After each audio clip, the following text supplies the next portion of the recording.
Hello students, welcome to my channel. आज की video के अंदर बताऊंगा डिटर्मिनेंट की एक ऐसी अमेजिंग ट्रिक जिसकी मदद से आप सॉल्व कर सकते हो कोई भी क्वेश्चन मात्र 1 मिनट के अंदर। हाँ जी हाँ, आपने बिल्कुल सही सुना, 1 मिनट के अंदर आप कोई भी क्वेश्चन सॉल्व कर सकते हो। जैसे कि मैंने इंटीग्रेशन की ट्रिक्स बताई थी, उसी तरह मैथमेटिक्स के मैं डिटर्मिनेंट्स की ट्रिक भी लेकर आया हूँ। तो चलिए सबसे पहले मैं डिटर्मिनेंट का थोड़ा बेसिक डिस्कस कर लेता हूँ, जिसकी मदद से हमारे कॉन्सेप्ट को क्लियर करने में और ज़्यादा ईजी हो। चलिए स्टार्ट करते हैं। आप जैसा कि हम लोग जानते हैं डिटर्मिनेंट उसको कहते हैं जिसके अंदर एलिमेंट्स हो। ठीक है, हम अलग अलग डिटर्मिनेंट्स के बारे में जानते हैं। जैसे अगर हमारे पास है A1, A2, A3, B1, B2, B3, C1, C2 और C3, तो इसको 3x3 का डिटर्मिनेंट बोलते हैं। मतलब जिसमें 3 रो होते हैं और 3 कॉलम होते हैं, इसको बोलते हैं रो और इसको बोलते हैं कॉलम।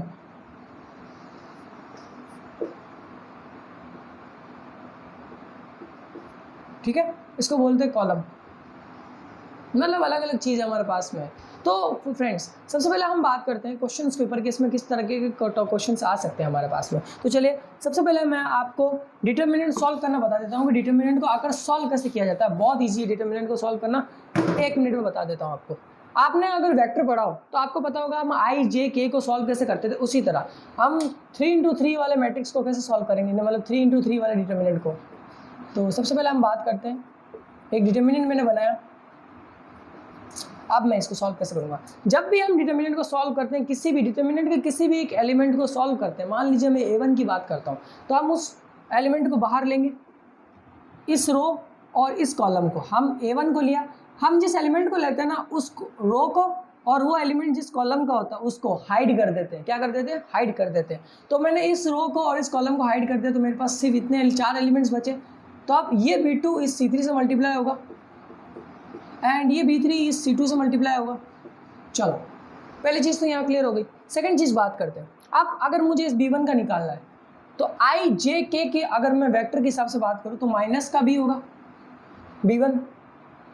फिर मुझे B1 का निकालना है, यानी कि ये कॉलम क्या हो जाएगा? ख़त्म, और ये रो भी क्या हो जाएगी? हाइड। तो अब हमारे पास सिर्फ 4 एलिमेंट बटे, A2, A3 और C2, C3।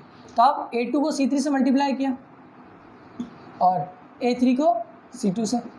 अब C1 का निकालना है तो ये कॉलम और ये रो हाइड हो जाएगी, तो C1 का क्या हो जाएगा? A3 B2, A2 B3 minus B2 A3। चलिए हमारे पास ये सारे एलिमेंट्स क्या हो गए? निकल गए। हम इसकी जब पूरी वैल्यू निकालेंगे तो हमारे पास ये आंसर आएगा और हम आराम से इसका आंसर निकाल सकते हैं। ठीक है, इसी मेथड के थ्रू आप इसका आंसर आराम से निकाल सकते हैं। किसी भी डिटर्मिनेंट को सॉल्व करने का ये तरीका होता है। तो पहली चीज़ तो यहाँ क्लियर हो गई। अब सेकंड चीज़ बात करते हैं कि अगर हमारे पास दो डिटर्मिनेंट्स दिए गए हों तो हम उनको मल्टीप्लाई कैसे करेंगे। तो चलिए डिटर्मिनेंट्स को मल्टीप्लाई करते हैं, और डिटर्मिनेंट को मल्टीप्लाई करने की ऐसी ट्रिक बताता हूँ आपको, 1 मिनट से भी कम टाइम में डिटर्मिनेंट मल्टीप्लाई हो जाएगा। देखना चाहते हो तो गौर से देखना कैसे होता है। मान लेते हैं A, हमारे पास A1, A2 और A3 दिया, ये B1, B2 और B3 दिया, ये C1, C2 और C3 दिया, और एक हमारे पास डिटर्मिनेंट दिया L1, L2 और L3, M1, M2 और M3, N1, N2 and N3। यहाँ 2 डिटर्मिनेंट्स दिए, हमको बोला A इंटू B करो, तो चलिए करते हैं भाई। A1, A2, A3, B1, B2, B3, C1, C2, C3। But यार मुझे करना है थोड़ा अच्छे लेवल पे और फटाफट, क्योंकि हमें जेई के अंदर इतना टाइम वो नहीं देगा। तो हमें अगर वो टाइम नहीं दे रहा तो उससे टाइम को क्या करना होगा? छीनना होगा। तो टाइम को छीनने का एक ही तरीका है कि ट्रिक्स लगाओ। तो चलिए ट्रिक्स लगाते हैं।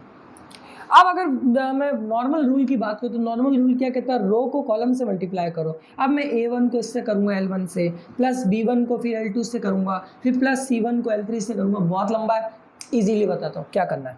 सबसे पहले क्या करोगे? आप सारे एलिमेंट्स लिखोगे, ध्यान से देखना। A1, A2, A3 लिख लिया, ठीक है। फिर plus B1 plus B2 plus B3 लिख लिया, फिर plus C1 plus C2 plus C3। चलो हमने सारे एलिमेंट लिख लिए और मैंने बीच में बहुत स्पेस रखा है। अब क्या करना है? कुछ नहीं करना, हम पहले L1 से मल्टीप्लाई कर रहे हैं, सब जगह L1 रख दो। L1, L2 और L3, L1, L2 और L3, L1, L2 और L3। ध्यान से सुनिए, हमने इसको पूरे को, इस A1, B1 C1 को इससे मल्टीप्लाई किया, फिर A2 B2 को इससे मल्टीप्लाई करते हैं। बहुत लंबा प्रोसेस होता है, लेकिन मैंने शॉर्ट में बताया क्या करना है आपको। ये पूरा का पूरा मैट्रिक ऐसे लिख लेना है और हम इस कॉलम से मल्टीप्लाई कर रहे हैं, इस कॉलम की वैल्यू रख दीजिए L1 L2 L3 L2 B1 L1 L2 L3 और L1 L2 L3, फटाफट हो गया। अब बात करते हैं इस M1 की, थोड़ा सा स्पेस रखेंगे, मैं यहाँ पे लिख देता हूँ, या बीच में आना चाहिए। वैसे तो 3 अलग अलग एलिमेंट्स होते हैं, लेकिन बोर्ड पे थोड़ी जगह कम है, इसलिए मैं इसको थोड़ा साथ में लिख रहा हूँ, ठीक है। अब इस A1 B1 C1 को M1 M2 से मल्टीप्लाई करेंगे तो क्या करना है, A1 A2 A3, तो क्या हो जाएगा M1 M2 M3 plus B1 M1 plus B2 M2 plus B2 B3 M3। इतना इजी मल्टीप्लाई, फटाफट मल्टीप्लाई हो रहा है। देखिए इतना आपका काम टाइम मैंने बचा दिया है इस ट्रिक की मदद से कि आप अपना मल्टीप्लिकेशन और फास्ट कर सकते हो। ये हो गया। अब इसको N1 से मल्टीप्लाई करते हैं तो A1 N1 A2 N2 A3 N3, चलो भाई plus plus plus B1 N1 B2 N2 B3 N3, फटाफट फटाफट multiply C1 N1 C2 N2 plus C3 N3। ये हुआ मल्टीप्लाई और ये हमारा डिटर्मिनेंट कंप्लीट। फिर ये मल्टीप्लाई का आंसर, अब इनको सारे एलिमेंट्स को मल्टीप्लाई करके जोड़ दो और उसके बाद एक अलग ही एक निकलेगा, एक और डिटर्मिनेंट हमारा जो निकलेगा इनको मल्टीप्लाई करने के बाद। जैसा कि निकलता है जब भी हम दो डिटर्मिनेंट्स को मल्टीप्लाई करते हैं तो हमारे पास एक प्रॉपर डिटर्मिनेंट आता है, यानी सारणिक आता है, फिर हम उसको सॉल्व करते हैं, हमारा आंसर आता है। तो ये देखिए फटाफट मल्टीप्लाई करने का तरीका, कुछ नहीं करना दोस्तों, बहुत ईजी तरीका है। आपको क्या करना है, इन सारे एलिमेंट्स को लिख लेना है, ठीक है। हम भी जानते हैं कि जब हम रो इंटू कॉलम करते हैं तो जो एलिमेंट्स हमारे पास आते हैं उनको हमें जोड़ना पड़ता है। तो हमने क्या किया, हमने इस सारे एलिमेंट्स को लिखा और L1 L2 L3 M1 M2 N3 N1 N2 N3 आप करके देख लीजिए, आंसर यही आएगा। आप अपने ओल्ड मेथड से भी करके देखेंगे तो आंसर यही आएगा। तो ये था डिटर्मिनेंट का सबसे फास्ट तरीका करने का, मल्टीप्लाई। तो ये तरीका मैं आपके लिए ढूंढ के लाया। अगर आपको अच्छा लगा है देन प्लीज़ सब्सक्राइब कर दीजिए, चैनल को लाइक कर दीजिए और वीडियो को शेयर करना ना भूलें। तो चलिए, हमने ये तो बता दिया, एक छोटा सा कॉन्सेप्ट और है, वो भी डिस्कस कर लेते हैं फटाफट। मैं बात करने वाला हूँ, अब हम डिटर्मिनेंट को क्या करेंगे, डिफरेंशिएट करेंगे और इंटीग्रेट भी करेंगे।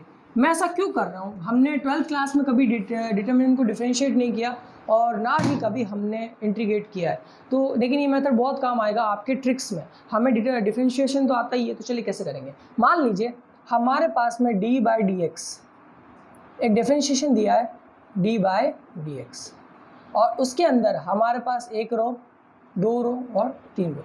ध्यान रखिएगा जो ये डिफरेंशिएशन होता है वो रो के साथ अलग होता है और कॉलम के साथ में अलग होता है। हमेशा ध्यान रखिएगा, रो और कॉलम दोनों के साथ में अलग अलग होगा, ठीक है। तो जो डिफरेंशिएट होता है वो हमेशा रो के साथ होता है और इंटीग्रेशन जो होता है वो हमेशा कॉलम के साथ में होता है। तो अभी हम रो की बात करें इसलिए मैंने R1 R2 R3 लिखा है। तो ये कैसे लिखते हैं, बड़ा आसान तरीका है। इसमें सबसे पहला वाला एलिमेंट क्या हो जाएगा, डिफरेंशिएट हो जाएगा, तो इसको R' माना। दूसरा वाला नहीं होगा, तीसरा वाला नहीं होगा, प्लस करेंगे। फिर दूसरे केस में R2 होगा, यानी कि R2' हो गया, फिर R3। फिर तीसरे केस में R1 नहीं होता है, R2 नहीं होता और R3 डिफरेंशिएट होता है। ध्यान रखिएगा हमेशा जब भी हम किसी डिटर्मिनेंट में डिफरेंशिएशन करेंगे तो सबसे पहले पहली रो को करेंगे, दूसरी तीसरी को छोड़ देंगे, फिर दूसरी को पहली को छोड़ देंगे, दूसरी को डिफरेंशिएट करेंगे और तीसरी को छोड़ देंगे। फिर जब अगली वाले को करेंगे तो पहले दूसरी को छोड़ देंगे और तीसरी को डिफरेंशिएट करेंगे। उसी तरह अगर मैं इंटीग्रेशन करता हूँ, इनका इंटीग्रेशन भी होता है, वो मैं करता हूँ, तो उसमें भी सेम थिंग अप्लाई होती है, ठीक है, रो के साथ में भी और कॉलम के साथ में भी। फिलहाल जब इनके क्वेश्चंस आएंगे तब मैं आपको डिटेल में बताऊंगा कि यार एक क्वेश्चन इनकी मदद से, इस मेथड से कैसे सॉल्व होता है। बहुत इजी मेथड है और आई होप सो आपको बहुत ज़्यादा अच्छा लगा होगा। तो अगर आपको वीडियो अच्छी लगी तो सब्सक्राइब कर दीजिए, शेयर कर दीजिए, लाइक कर दीजिए। अगली वीडियो में क्वेश्चन विद क्वेश्चन आंसर्स में आपके साथ आऊँगा। मैं पिछली वीडियो फिजिक्स के ऊपर बना रहा था, लेकिन कुछ प्रॉब्लम की वजह से अब मैं फिजिक्स पर नहीं बना पाऊँगा कुछ टाइम के लिए। तो अभी हम मैथमेटिक्स पे फोकस करेंगे, फिर कुछ टाइम के बाद मैं फिजिक्स पर भी वापस आ जाऊंगा और आपके लिए नए नए टॉपिक्स और नई नई ट्रिक्स आपके लिए लेकर आऊँगा। मैं आपके लिए ट्रिक्स ढूंढ रहा हूँ फिजिक्स के अंदर, ताकि और अच्छी तरीके से फटाफट तरीके से हमारे क्वेश्चंस हो सके और कॉन्सेप्ट्स भी हम क्लियर कर सकें। तो आई होप सो आपको वीडियो अच्छी लगेगी। मिलती है हमारे नेक्स्ट वीडियो में, और प्लीज़ सब्सक्राइब करना ना भूलें, शेयर करें इस वीडियो को, लाइक कीजिएगा और प्लीज़ लाइक करें, कमेंट ज़रूर करें अगर आपको कोई डाउट हो तो। मिलता है हमारी नेक्स्ट वीडियो में।